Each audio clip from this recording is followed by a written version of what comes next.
যে শিশু ভূমিষ্ঠ হলো আজ রাত্রে, তার মুখে খবর পেলুম সে পেয়েছে ছাড়পত্র এক নতুন বিশ্বের দ্বারে, তাই ব্যক্ত করে অধিকার জন্মমাত্র সুতীব্র চিৎকারে। খর্বদেহ নিঃসহায়, তো তার মুষ্টিবদ্ধ হাত উত্তোলিত উদ্ভাসিত কি এক দুর্বোধ্য প্রতিজ্ঞায়। সে ভাষা বোঝে না কেউ, কেউ হাসে, কেউ করে মৃদু তিরস্কার। আমি কিন্তু মনে মনে বুঝেছি সে ভাষা, পেয়েছি নতুন চিঠি আসন্ন যুগে।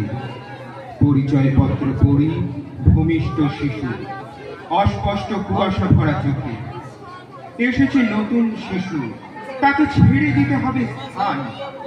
জীর্ণ পৃথিবীতে ব্যর্থ মৃত আর ধ্বংসস্তূপ পিঠে চলে যেতে হবে আমাদের। চলে যাব, তবু আজ যতক্ষণ দেহে আছে প্রাণ, প্রাণপণে পৃথিবীর সরাব জঞ্জাল। এ বিশ্বকে এ শিশুর বাসযোগ্য করে যাব আমি। নবজাতকের কাছে এ আমার দৃঢ় অঙ্গীকার, অবশেষে সব কাজ সেরে আমার দেহের রক্তে নতুন শিশুকে করে যাব আশীর্বাদ। তারপর হব ইতিহাস।